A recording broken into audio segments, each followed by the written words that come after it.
Il est 19 h, bonsoir à tous. Merci de nous rejoindre sur Polynésie, la première.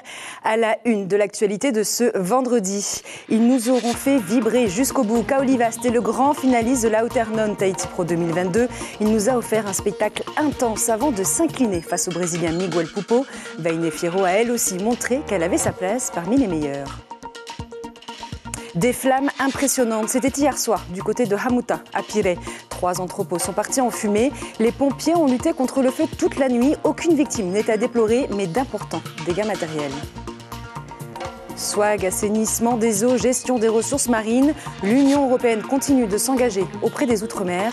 Un engagement de longue date avec notre invité ce soir, Sujiro Sim, ambassadeur de l'Union européenne au sein du Pacifique. Nous ferons justement un point sur les différents projets soutenus par l'Union européenne. Revatua, c'est le nom de cette nouvelle plateforme destinée aux usagers du transport de fret maritime. Ce téléservice mis en place par le pays devrait permettre de faire gagner du temps aux professionnels du secteur. Miguel Pupo et Courtney Conlogue sont les champions de la Outernon Tahiti Pro 2022, mais nos compétiteurs polynésiens ont aussi fait le show pour cette dernière étape du Tour mondial. Wildcard grâce à sa victoire au trial, Kaoli Vast a déroulé tout son talent et s'est hissé jusqu'en finale. Chez les dames, Vaine Fierro réussit l'exploit d'aller jusqu'en demi-finale. Les jeunes prodiges ont montré qu'ils étaient l'avenir du surf polynésien. Le résumé de cette journée de compétition avec David Chang sur des images de Tim Prevot. C'est l'exploit du jour, Kaoli Vast qui trouve le chemin vers la finale et ça passe par cette victoire, la plus symbolique, où il s'impose face à Kelly Slater, 11 fois champion du monde et surfeur le plus titré à Te Aupo. En finale, le Tahitien se retrouve face à Miguel Pupo. Le Brésilien se base sur le surf de son adversaire et le bat à son propre jeu. Mais ce n'est que partie remise pour notre Aito. Il marque l'histoire en devenant le deuxième Tahitien à être arrivé jusqu'en finale, après Manoa Drolé, il y a 14 ans. Chez les filles, après 16 ans d'absence, la compétition est de retour. Vaine Fierro s'illustre, elle sort Carissa Moore, puis se retrouve face à Brisa Hennessy en demi-finale. Avec un vent défavorable et l'absence de vagues de série, la Tahitienne s'incline. Finalement, c'est Courtney Conlogue qui remporte cette dernière étape du Tour. Et prenons justement la direction de Te Aupo, où notre journaliste Ario Etefa Afana a recueilli les premières impressions du grand finaliste de la compétition, Kaoli Vast. Oui, Sylviane, même si la compétition est terminée avec Kaoli, nous partageons toujours un tube ici à Te Aupo. Et malgré qu'il ait perdu, il reste notre Aito, notre champion. Et Kaoli, je voulais juste te dire qu'on était tous fiers de toi. Alors déjà, premier ressenti? Déjà, je suis super content d'avoir fait tout ce parcours, du premier tour des trials jusqu'en finale du CT. Donc vraiment, c'est ma plus belle victoire pour l'instant. Et voilà, après, c'est la compétition, c'est pour ça que j'ai pas réussi à gagner en finale. J'ai perdu le rythme, je l'avais en demi et je l'avais tout le début de la compète. Et en finale, voilà, c'est la compétition, il avait les vagues. J'ai rien lâché, j'ai tout donné jusqu'à la fin. Malheureusement, c'est pas passé, c'est comme ça, c'est la compétition. Mais bon, je suis super content de mon parcours, super fier de représenter du coup Tahiti et tout le monde parce que c'était tout ça, tout le mandat qu'il y avait. Et voilà, beaucoup d'émotions avec tout le monde qui était derrière moi. Ça m'a donné la chair de poule et voilà, vraiment, merci beaucoup. Toi qui as l'habitude de participer aux compétitions internationales, qu'est-ce qu'elle représente? Qu'est-ce qu'elle a de particulier, cette compétition? Déjà, le fait que ce soit à la maison, le fait que ce soit à Te Aupo sur le spot que je préfère, sur le spot de surf que je préfère surfer, que j'adore surfer, je surfe tout le temps. Et voilà, et d'être contre les meilleurs mondiaux, surtout que j'ai fait ma demi-finale contre Kelly. J'ai jamais fait une série contre lui. Et là, le fait de l'avoir battu, et en plus de ça, je me suis amusé dans la série. Donc c'était une bonne expérience, j'ai appris beaucoup. Et je sais que la prochaine fois, je reviendrai plus fort et plus smart. Et j'essaierai de remporter le titre pour tout le monde. Il y a eu des rires, il y a eu des sourires, il y a eu aussi des larmes. Pourquoi des larmes? Mais des larmes parce que voilà, j'ai tout donné. Cette victoire, je l'aurais dédiée à tout le monde, à toute la Polynésie, tout Tahiti, tout le monde, toutes les communes. Franchement, Te Aupo, Verao, tout le monde. Te Aupo, c'était là, tout le monde est là ici pour la remise des prix. Ça fait chaud au cœur. C'est beaucoup d'émotions et les larmes, je pleure pas souvent, mais là, le fait d'avoir pleuré, ça faisait du bien aussi. Et j'aurais aimé les rendre fiers, tout le monde, tout Tahiti. Mais prochaine fois. Donc voilà, Sylvain, en tout cas, nous, on est très fiers de toi, Kaoli. On tient aussi à remercier Michel Bourez et Vahine Firo qui n'ont pas démérité. En tout cas, Kaoli Vast, quel âge? 21 ans, 20 ans? 20 ans. À 20 ans seulement, il fait deuxième d'une des plus grandes compétitions du monde et je suis sûr qu'il va en gagner dans les années à venir. Donc, Maruru à tous et félicitations encore, Kaoli. Merci beaucoup. Maruru tout le monde. Et encore félicitations à nos champions polynésiens. Des flammes impressionnantes, c'était hier du côté de Hamuta, à Pirée. 3 entrepôts ont été victimes d'un important incendie. Les pompiers ont réussi à limiter la propagation du sinistre et donc seulement la moitié du bâtiment a été détruit, a déclaré le directeur adjoint de la sécurité civile qui était aux côtés des équipes d'intervention hier soir. Les pompiers ont lutté toute la nuit contre le feu. Aucune victime n'est à déplorer, mais les dégâts matériels sont importants. Reportage de Chiquita Teiva Darouzès, Itimanaki et Jacques Damour. Des restes de tôle et des murs calcinés, c'est tout ce qui reste du garage de Alphonse qui a tout perdu dans l'incendie de la veille. Voilà, je suis ici pour trier, pour le mettre un peu, que ça soit fonctionnel, opérationnel. Mais ici, j'ai gardé pour moi, je vais rester ici. Et ben voilà.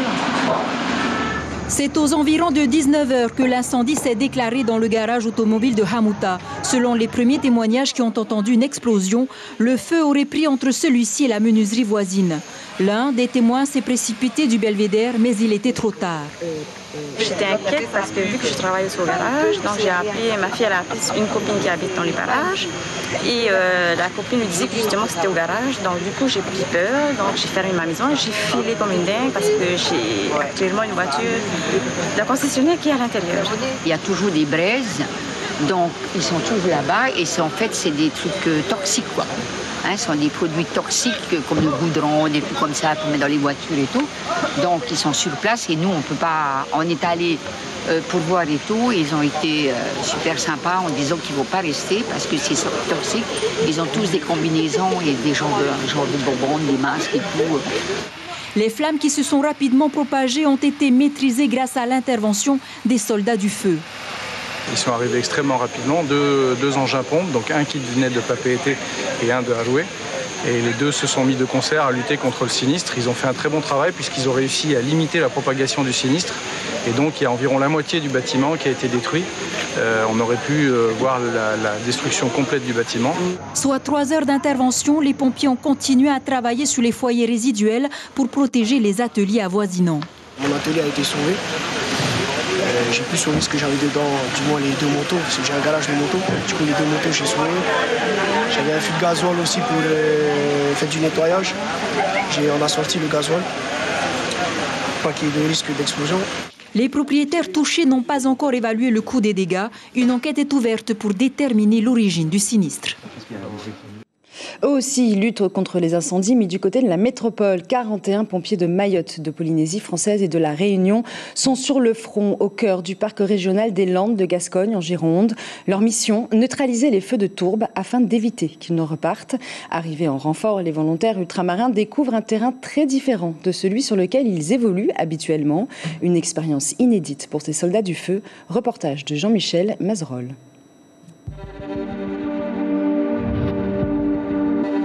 Creuser, tronçonner, évacuer les branchages, arroser, colmater, trouver les points chauds et les éteindre coûte que coûte, un travail monstre, harassant pour la quarantaine de sapeurs ultramarins venus renforcer les pompiers de l'Hexagone. Il faut vraiment qu'il y ait plus de fumée qui sort de la terre et tous les pompiers qui sont là, tout leur travail sont vraiment très très importants. Sur les 900 000 hectares de forêt des Landes, 21 000 sont déjà partis en fumée. La tâche est immense. Les spécialistes espèrent que le feu sera définitivement éteint si les pluies reviennent début novembre, pas avant. Pour leur première opération extérieure hors de leur territoire, ces 41 pompiers ultramarins vivent une expérience professionnelle et humaine incroyable. Très fier pour montrer aux autres, bon voilà, nous aussi on est là, on est utile, on peut aider, voilà, quand on a besoin de nous, on est là et on sera toujours là pour nous. Non seulement ça nous fait plaisir, mais c'est une fierté non seulement pour nous les sapeurs-pompiers, mais c'est une fierté pour la Polynésie française. C'est une très belle preuve de solidarité et que dans les moments durs, parce que ça reste un moment dur, voilà, même si on est dans notre cœur de métier finalement, d'intervenir quand il y a des événements catastrophiques, cet esprit de solidarité ultramarin avec la métropole, c'est la beauté du geste, voilà, tout simplement. Pas de contact pour l'heure avec la population locale, pas le temps, mais les pompiers ultramarins peuvent voir ci ou là fleurir les merci sur les devantures des maisons. De quoi leur donner encore plus de baume au cœur après des journées épuisantes, heureusement ponctuées par la convivialité des repas chaleureux, même sous la pluie, et une intendance au top. Retour à Tahiti, ce n'est pas nouveau, mais cela reste très important. L'Union européenne continue de s'engager auprès des ultramarins. Depuis 1959, la Polynésie française bénéficie de financements européens qui ont permis la réalisation de nombreux projets en matière d'assainissement, d'énergie ou encore de protection de l'environnement. Alors pour en parler, nous recevons ce soir en plateau l'ambassadeur de l'Union européenne dans le Pacifique, Sujiro Sim Yaurana. Monsieur l'ambassadeur. Yaurana, Suliane, merci de m'accueillir sur le plateau de Polynésie la première. Merci d'être avec nous. Alors on va rentrer tout de suite dans le vif du sujet. Parmi les derniers projets soutenus par l'Union européenne et principalement par la Banque européenne d'investissement, le SWAG de l'hôpital, ce climatiseur marin est le plus grand aujourd'hui du monde. Il a coûté environ 3,8 milliards de francs. Il a bénéficié donc d'un prêt, on l'a dit, de la BEI. C'est important pour vous d'apporter votre soutien pour ce type de projet qui rentre dans une politique de transition énergétique ? Pour ma première visite en Polynésie française, j'ai évidemment souhaité rencontrer les autorités, mais surtout découvrir la réalité des projets financés par l'Union européenne. Le SWAC en fait partie. C'est un investissement de la part de la Banque européenne d'investissement de 925 millions de francs pacifiques. C'est un investissement qui est conforme aux priorités de l'Union européenne dans la région, qui s'inscrivent dans la mise en œuvre du pacte vert européen, donc avec un fort accent, vous l'avez dit, sur la transition énergétique. C'est un investissement également qui s'appuie sur des solutions locales et qui est extrêmement innovant puisqu'il s'agit pour climatiser l'hôpital de puiser une eau à 8 degrés à une profondeur de 60 mètres avec donc une efficacité énergétique qui est incomparable puisque ça permet de réduire la facture énergétique de la Polynésie française de 2% par an. Alors justement, l'énergie, vous vous engagez donc aujourd'hui, mais il y a d'autres secteurs comme l'eau et l'assainissement. En 2021, vous avez aidé au financement de l'assainissement de Papeete. Vous étiez d'ailleurs ce matin en visite à la station d'épuration de Papeete et demain, vous allez aller à Moorea, c'est bien ça ? C'est bien ça. Alors dans les années passées, on a effectivement soutenu l'eau et l'assainissement avec ce financement à hauteur de 2,2 milliards de francs pacifiques destiné à améliorer le réseau d'assainissement de la ville de Papeete. J'étais ce matin à la centrale, à la station d'épuration. C'est aussi très, très intéressant de voir les solutions innovantes qui sont mises en œuvre sur ce territoire. Mais nous n'avons pas fait que l'eau et l'assainissement. Nous avons aussi soutenu la politique de tourisme durable. Donc, je me suis aussi rendu au PK18 où l'Union européenne a financé le parking, les douches, les toilettes.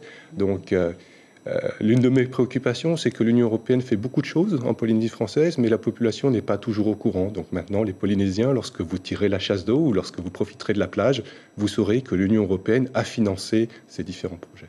Alors, le gouvernement polynésien estime que la priorité aujourd'hui, c'est la gestion durable des océans, la préservation des ressources marines. De quelle manière vous allez pouvoir soutenir ces problématiques ?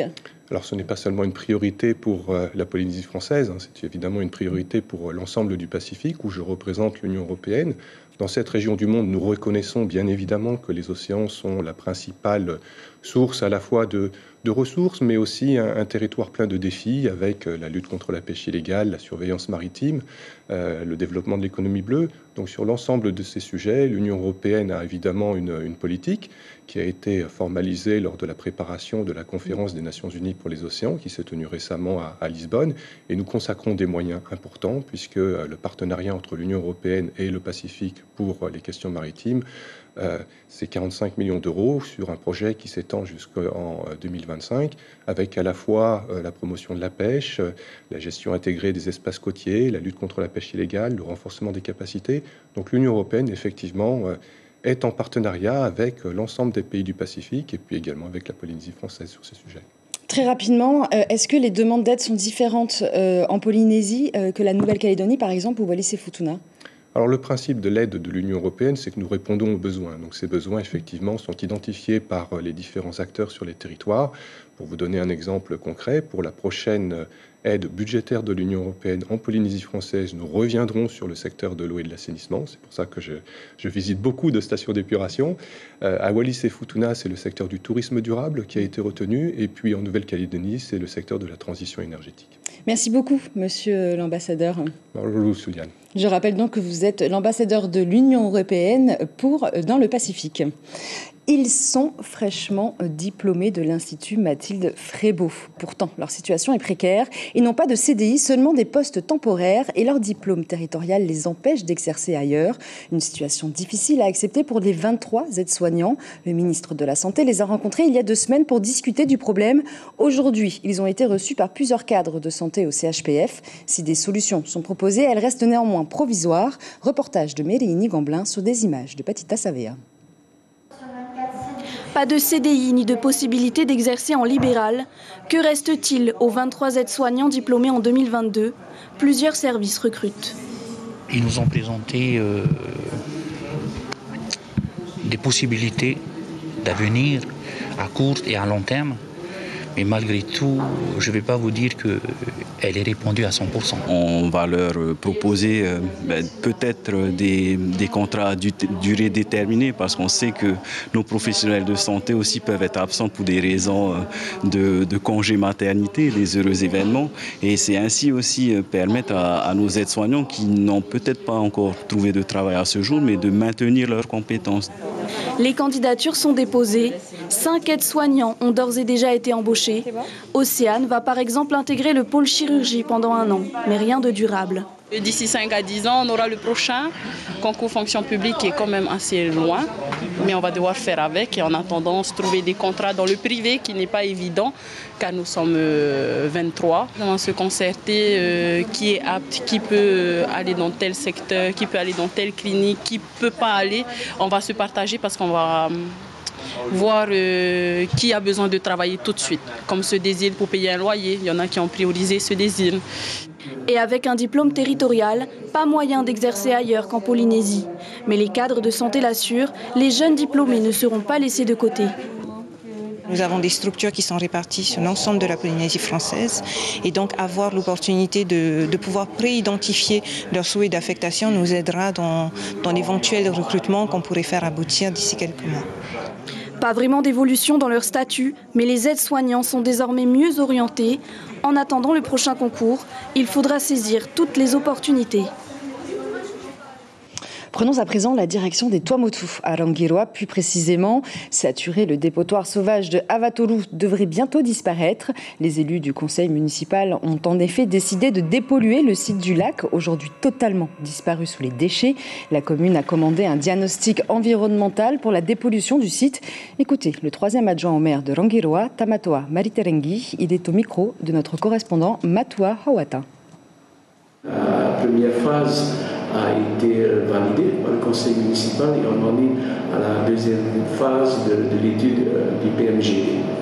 Et normalement, ces travaux-là devront être restitués vers janvier 2003.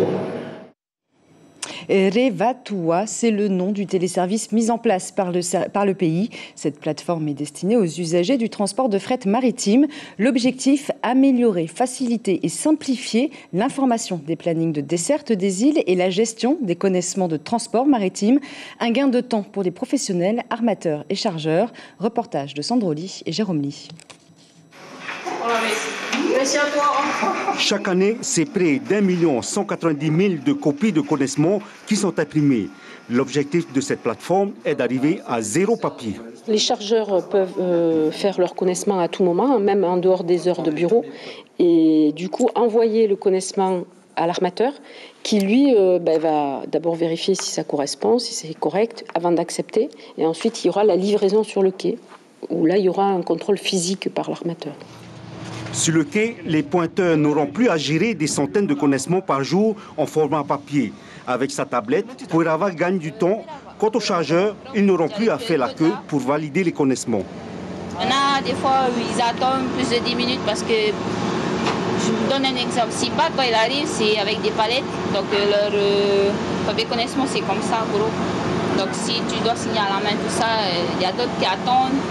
Du coup, il faut vraiment, tu signes vite, tu corrige bien les trucs et voilà. C'est un gain de temps pour les armateurs au niveau des traitements administratifs. La société de navigation polynésienne, qui compte 2 goélettes, gère 9 départs dans le mois à destination des îles sous le vent et les Tuamotu-Gambier. C'est plus rapide pour nous parce que on n'a plus besoin de ressaisir par derrière. La vérification est plus rapide. Ça nous permet d'anticiper aussi le chargement total du navire, puisqu'on voit d'avance quels sont le poids ou le volume qui ont été déclarés. Et on est en train d'améliorer le processus pour que ça aille plus vite aussi pour les pointeurs qui viennent déposer en fait les connaissements. Aujourd'hui, seule une cinquantaine de professionnels sont inscrits sur l'application. Dans quelques mois, les particuliers pourront également naviguer sur la plateforme www.revatua.gov.pf. C'est la fin de cette édition. Je vous en rappelle l'information principale. Ils ne sont pas les champions de la Outernon Tahiti Pro 2022, mais ils nous auront fait vibrer jusqu'au bout. Les jeunes prodiges Kaoli Vast et Vaine Fierro nous ont offert un spectacle intense lors de cette dernière étape du Tour mondial et ont montré qu'ils étaient l'avenir du surf polynésien. Au programme de votre soirée, tout de suite, la page spéciale de cette dernière journée de la Outernon Tahiti Pro 2022 avec des images exclusives capturées par nos équipes sur place. Cette page spéciale sera suivie de votre émission de divertissement Are Are Tatau et de la série Les Invisibles. Les premières informations sont à retrouver demain matin dès 6h30 sur Radio Polynésie, la première avec Heipua Teuira et Corinne Tehitia. Quant à moi, j'aurai le plaisir de vous retrouver demain soir. En attendant, je vous laisse apprécier ces magnifiques images prises à Tiaopo.